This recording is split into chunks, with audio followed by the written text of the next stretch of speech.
My name is Karthik and I'm the co-founder of Battlecorp Cybersecurity Labs, which is based out of Government Cyber Park, Calicut. And I have almost 10 plus years experience in information security domain. Today we are in a transition to a new normal.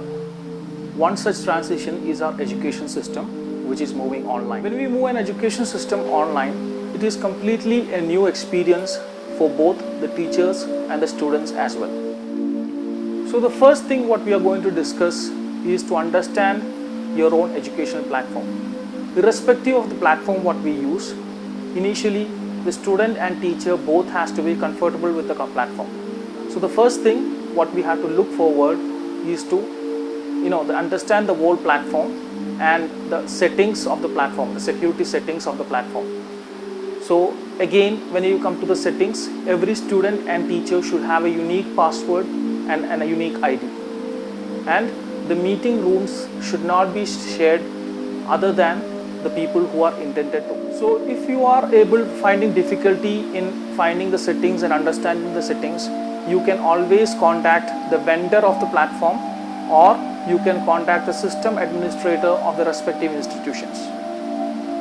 The second point what we are going to discuss is when your child is moving his education online or starting his education online, he may be also prone to explore the internet in a much wider way than he is used to.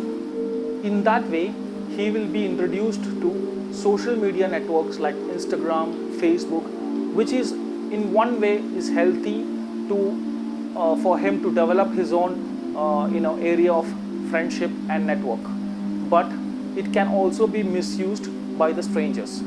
So normally a child under 13 need not have to be in a social media network, but if you find it okay, if the parents find it okay, please make sure that he is also aware, the child is also aware of the traps in such social media accounts. The second concern is talking to the strangers over internet.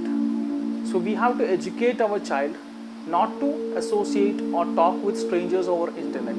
So even if he is having an account, or even he is spending time on social media accounts, make sure that or educate him that you should never talk with strangers, and if he sees any inappropriate content, he has to report it to his parents. The next point is cyberbullying. Bullying has gone beyond classroom these days. So if your child is being bullied, it can happen from two people. One is a stranger and one is a known classmate. So if it is from a stranger, make sure that the child reports it to you and you can right away block the strangers.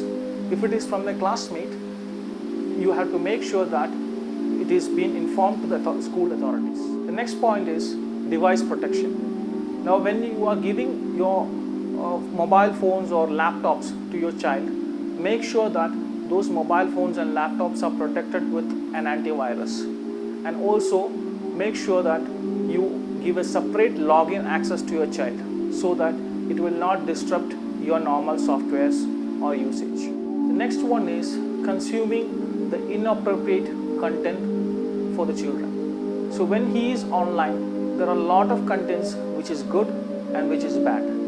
So make sure that you monitor your child while he is using these kind of devices and while he is accessing the internet. So the step one for that is to make sure that his rooms are never locked when he is attending the online session, or if he is playing around with a social media account. And of all the concerns that we have addressed today, we have discussed a lot of solutions like creating a unique username, putting up a password, not sharing the meeting ID to anybody, or securing your device with antivirus, or the most important thing is to educate the child. To educate the child on the good practices of internet.